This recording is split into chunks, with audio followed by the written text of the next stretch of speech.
What would you do if your own family threw a party in your house and didn't invite you? I used to think I knew what betrayal looked like. Sharp, sudden, obvious. But the kind I walked into. It wore smiles. It sipped champagne. It rearranged my furniture. Let me take you back to the moment I realized I wasn't just the black sheep of the family. I was a stranger in my own home. I just landed early from Zurich, 2 days ahead of schedule. NextGen, the tech firm, where I'd clawed my way up from junior developer to international accounts director, had finally closed a 3-year deal with Helvetica Banking Systems. That contract, worth millions, years in the making. I should have been celebrating. A quiet evening in my garden, maybe a glass of Cabernet, some music piece. That was the plan.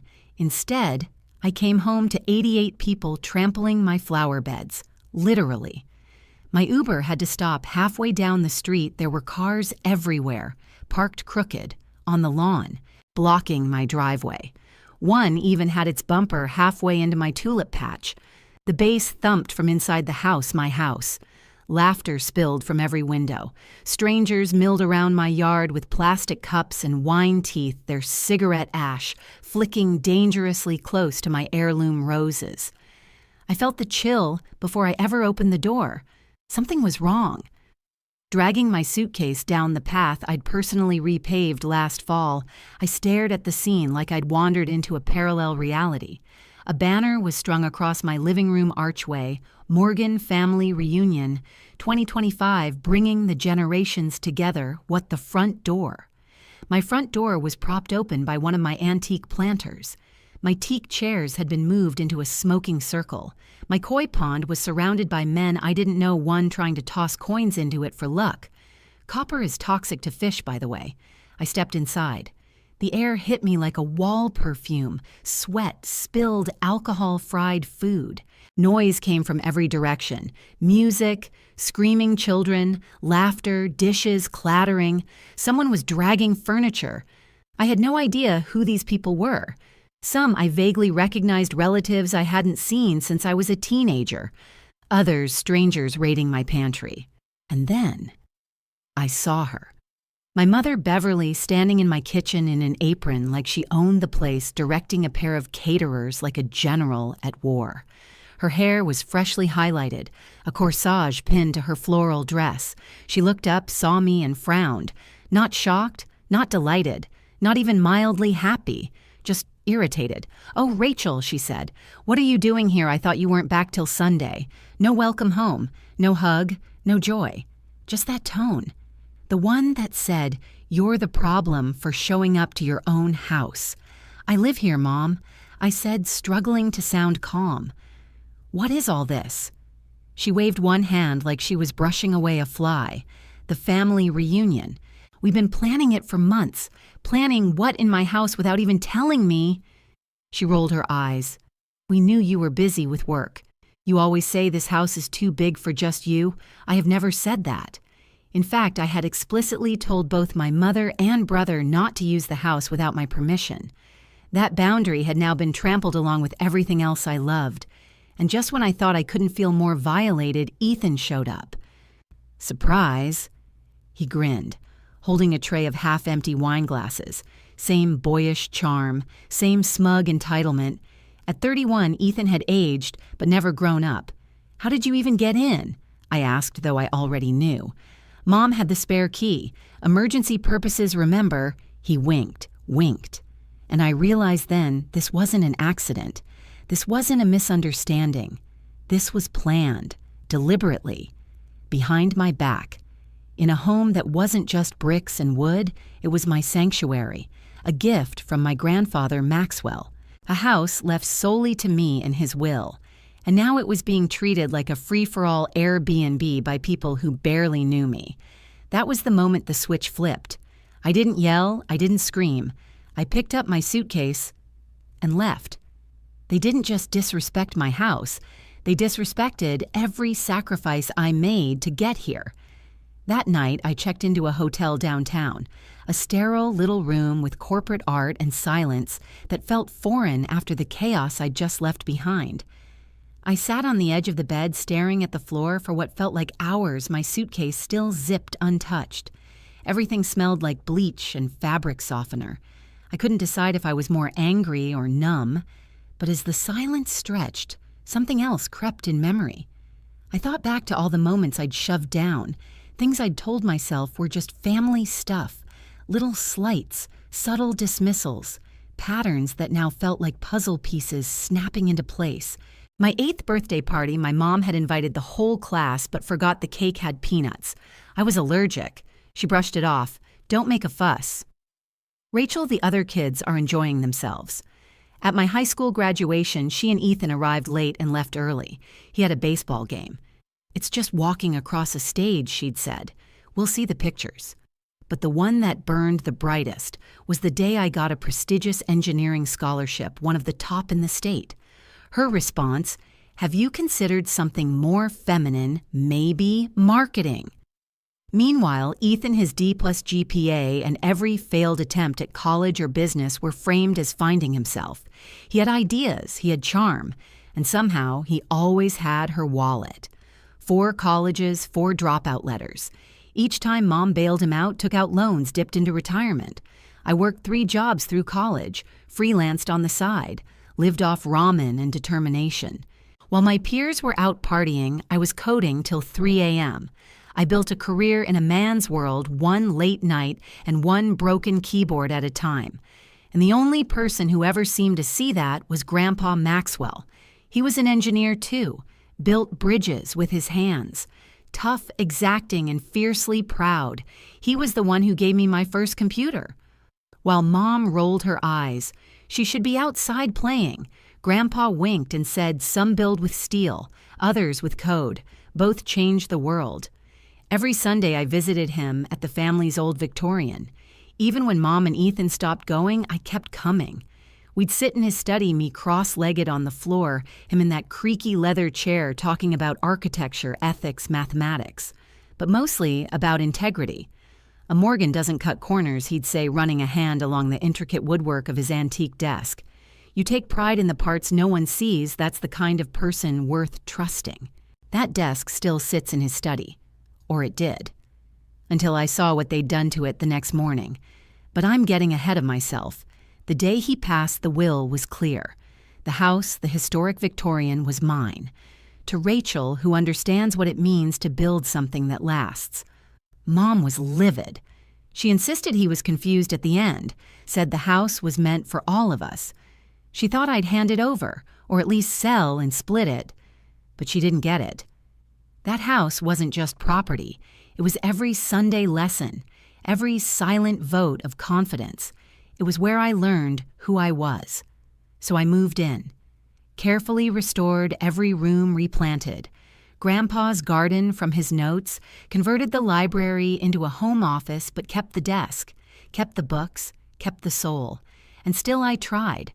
I hosted holidays. I offered help. When Ethan had a food truck idea, I offered business planning, not cash. He declined. When Mom struggled with her mortgage, I helped.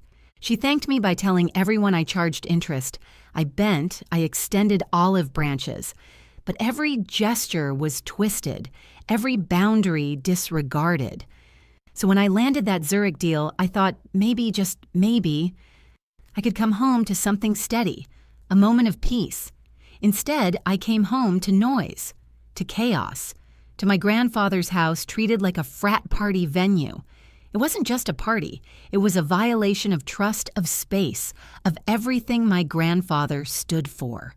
The morning after I returned to the house, I knew most of the guests would be gone. What I didn't expect was the damage. From the moment I stepped through the front door, my heart dropped. Empty wine bottles cluttered the entryway, plastic cups stacked on antique furniture, food smeared into the Persian rug I'd had professionally cleaned only a month ago. In the powder room, someone had gotten sick in the sink and left it. My living room looked like a rented event hall after closing time. Rental chairs stacked, haphazardly gift bags tossed across the couch, my grandmother's secretary desk shoved into a corner, now holding red Solo cups with sticky rings, staining the 19th century wood. And then I saw the worst of it. In the study, the place where I'd spent years sitting at my grandfather's side, the mahogany desk, was ruined. A long scratch ran across the top, deep, fresh, and near the edge, a black, crusted circle.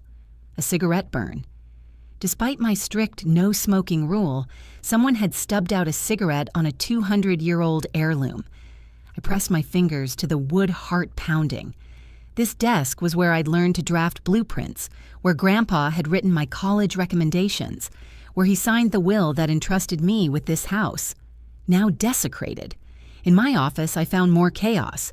My locked door forced open, files shifted, my laptop relocated, the framed first dollar I ever earned from freelancing taken down, the glass shattered. Upstairs, it was the same. My bedroom door, clearly marked private, was wide open, dresser drawers ajar, closet rummaged. My personal things handled like they were nothing more than props. And for what? For someone's karaoke night, I returned to the kitchen where my mother was scrolling her phone, like she was catching up on celebrity gossip, not standing in the ruins of my life. "There you are," she said, sipping coffee. "Where did you disappear to last night?" So dramatic, Rachel. No apology, no regret, just judgment. I stayed at a hotel, I said, my voice like ice, since apparently my bedroom was being used as a coat check. "Oh, that was Ethan's idea," she replied breezily. "We needed the space. You know how these things go." Ethan emerged moments later, hair tousled, still wearing yesterday's clothes. He barely looked at me. "Morning," he mumbled, grabbing coffee. "Great party, right?" I turned to him. "Why didn't you tell me about this reunion?" He shrugged. "We needed a big place, and you have all this space." Seemed obvious, the casualness, the entitlement, the utter lack of remorse. "That's the big deal," I asked, my voice steady. "That this is my home." "Technically," my mother cut in, "it's the family home. Your grandfather would have wanted everyone to enjoy it. And that was the moment. That was the match to the gasoline." "Don't you dare tell me what Grandpa would have wanted," I said quietly. "He left this house to me because he knew I'd protect it, because he trusted me." Neither of them spoke. The air went still. I turned and walked out, needing space to think, to breathe, to stop myself from screaming. In the garden, the one I'd carefully replanted from Grandpa's notes, someone had broken the trellis. The tulips arranged to spell onward from the upstairs window were stomped flat, cigarette butts, bottle caps, a half-eaten cupcake mashed into the stone lantern Grandpa imported from Japan in the 70s. And that was it, the last straw. They hadn't just ignored me. They hadn't just used me. They destroyed what I loved, what I preserved. I wasn't angry anymore. I was clear. I pulled out my phone and dialed a number I never thought I'd call. "Scott, it's Rachel Morgan. Remember that offer you mentioned last month? Is it still on the table?" They treated my home like a venue, so I treated it like an asset, and they never saw it coming. Scott Reynolds, my real estate agent, showed up that same afternoon. His smile faltered the second he stepped inside. "This isn't how I remember it looking last time," he said, carefully eyeing a wine stain on the wallpaper. "Family gathering," I said curtly. "Let's talk in the garden." We sat at the only untouched spot on the property, my wrought iron patio table. Everything else felt ruined. Scott didn't waste time. The cash buyer I mentioned, Victor Jang, is still interested, tech entrepreneur from California. He's looking for a historic home exactly like this. No financing delays, no inspections. He'll renovate anyway. What's his offer? $2.1 million cash. Below market slightly, but for the speed and convenience. It's clean. He can close as soon as you're ready. I looked up at the house, the stained wallpaper, the shattered memories, the broken desk. "I want to move forward." Scott blinked. "You're sure I'm sure?" By 2 p.m., Diane Matthews. My estate attorney was sitting in the garden beside me, flipping through documents, while Scott prepped the paperwork inside the damaged study. Diane raised an eyebrow. "This is unlike you, Rachel. You usually think big decisions through." "I have," I said. "Every birthday they forgot. Every time they dismissed me. Every time I made space for them and they took more. Then let's proceed." And we did. The preliminary agreement was signed. The buyer was notified. The paperwork was in motion. I would be out in days, not weeks. And for the first time in years, I felt peace. Not joy, not anger, just peace. But it didn't last long. When Scott left, I was still sitting in the garden. My mother and Ethan had apparently heard enough to piece things together. What was that about? Beverly asked, stepping out the back door, her voice artificially calm. Business. What kind of business requires a real estate agent at our family home? She emphasized our, like it was still hers to claim. Diane didn't flinch. I'm Rachel's attorney. I was present as she began the legal process of selling her home. My home, I clarified. The house is sold. The silence that followed felt seismic. You can't be serious, my mother finally said, voice cracking. You're just angry. This is insane. Ethan stepped forward, still in his wrinkled reunion t-shirt. Come on, Rach. We said we're sorry. Don't throw away Grandpa's house because of one bad night. Neither of you has actually apologized, I said flatly. And this isn't about one night. This is about a lifetime. You're punishing us, Beverly snapped. That's what this is. No, I replied calmly. I'm protecting myself. Ethan crossed his arms. We won't let you do this. Grandpa would never have wanted you to sell. I turned to him. Grandpa trusted me. That's why he left the house to me, not to the family. He knew who respected what he built. And that's when Beverly tried to pivot. Her voice softened. Rachel, honey, you're upset. We understand. Let's all cool down. Maybe we can work something out. No. The word was quiet, but final. I'd heard this script before. Guilt deflection, false compromise. But this time, I wasn't playing along. Diane, I said, can we expedite the closing date? Absolutely. The buyer's eager. And legally, you're free to move forward. Beverly's face crumpled. Where are we supposed to go? She demanded. You can't just throw us out like this. You're going back to the apartment I've been helping you pay for. And Ethan. Wherever you were before you moved yourself in without asking. You're heartless, Ethan muttered. You've changed. I've grown up, I said. You might try it sometime. Then came the last pathetic attempt threat. I could contest the will, Ethan said suddenly. Say Grandpa wasn't in his right mind. Diane, bless her, barely blinked. Statute of limitations expired 6 months ago, and I conducted the capacity evaluation myself. Your claim would be dismissed. They both looked stunned, like I'd spoken a language they couldn't understand. But for the first time in years, I was speaking clearly. This wasn't a tantrum, it was a boundary. And they didn't know what to do with that. They stormed the signing like it was a hostage negotiation, but I was already free. The morning of the closing, I arrived early. Victor Yang, polished, polite, and far more respectful than my own family, was already waiting outside with his assistant. We shook hands in the soft morning light standing on the porch that used to mean legacy, and now meant release. I appreciate the quick turnaround, Ms. Morgan, he said with a quiet confidence. I know this house has history. Please call me Rachel. And yes, it does. But some chapters need to end.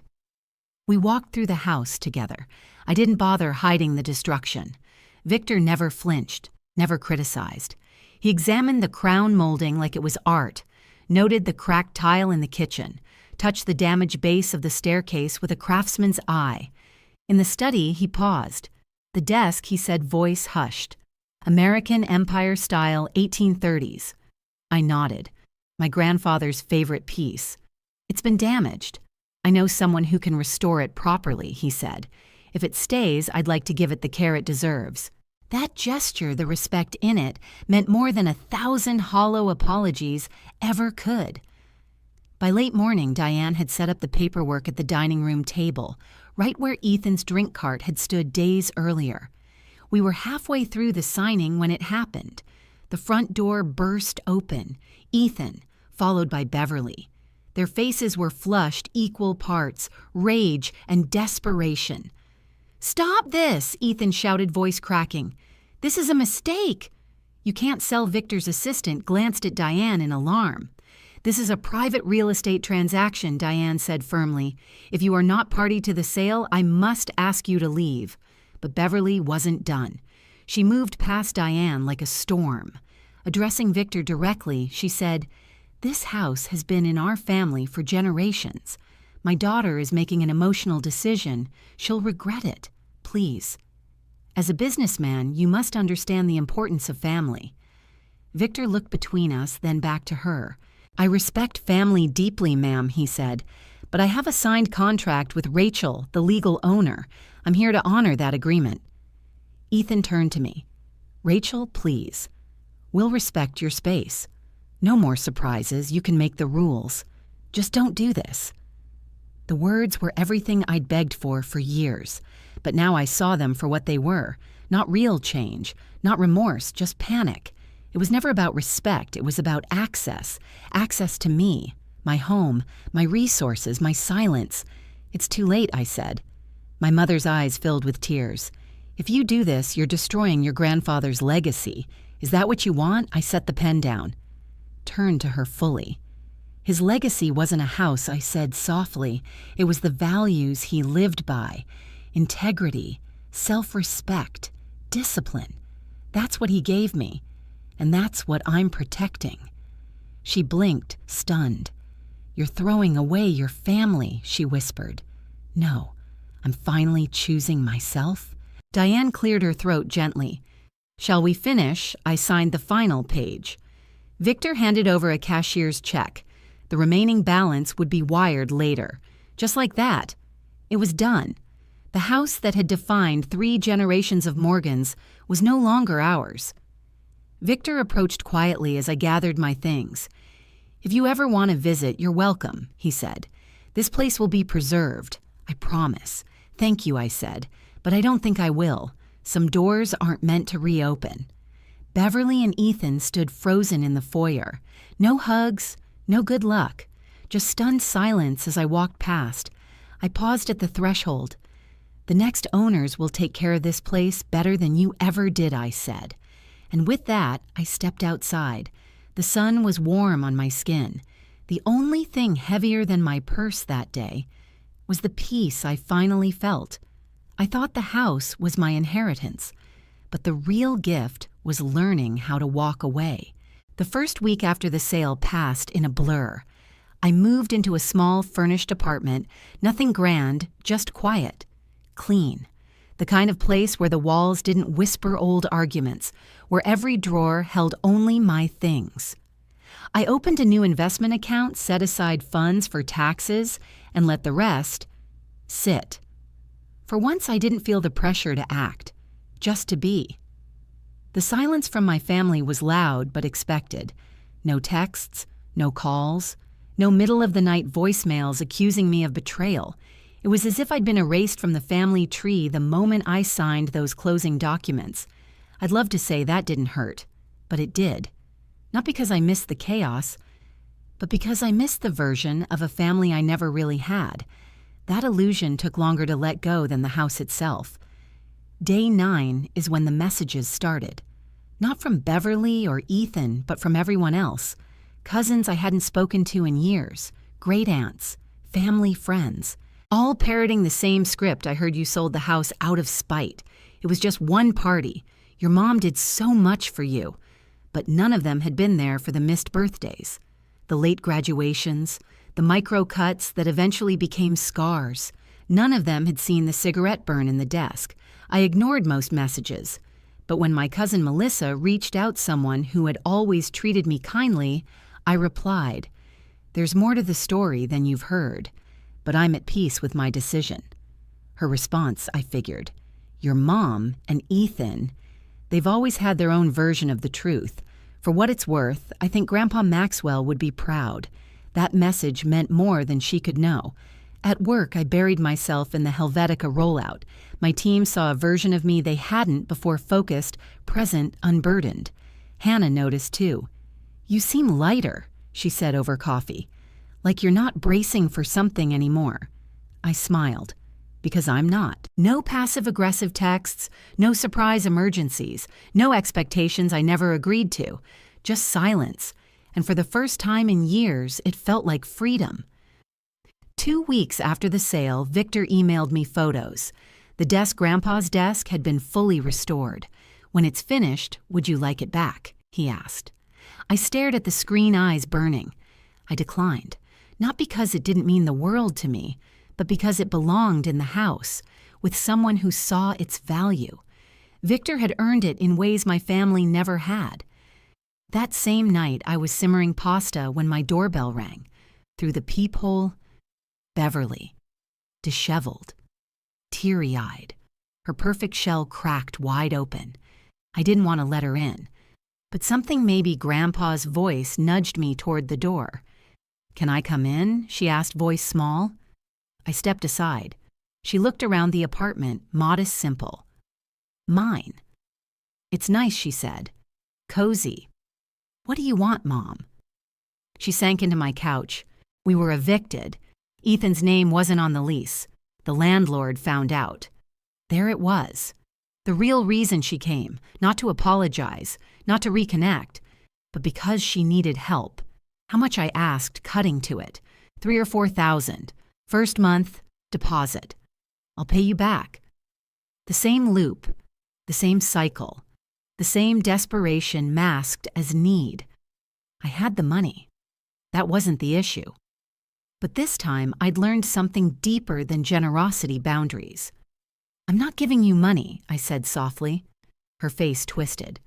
"Rachel, we're about to be homeless. I'll help you find resources, budgeting tools, financial planning. I'll even help Ethan find work. But I'm not cutting another check for the same cycle. So this is revenge." "No," I said. "This is me breaking the pattern." She stormed out, furious. But I didn't chase her. I didn't beg her to understand. I just sat, in my own apartment, with my own peace. A peace I had fought and paid for. Weeks passed. Spring turned to summer. I planted tulips in my new garden using the pattern Grandpa had once designed onward. At first, the days felt hollow, but then they felt whole. I started therapy, learned that boundaries weren't walls, they were bridges I could choose to lower or raise. I reconnected with old friends, found new ones, and slowly a new version of Rachel began to form. One that didn't ask for permission to rest, one that didn't shrink to make others feel big, one that understood that family isn't made of blood, it's made of respect. And then, months later, Beverly called.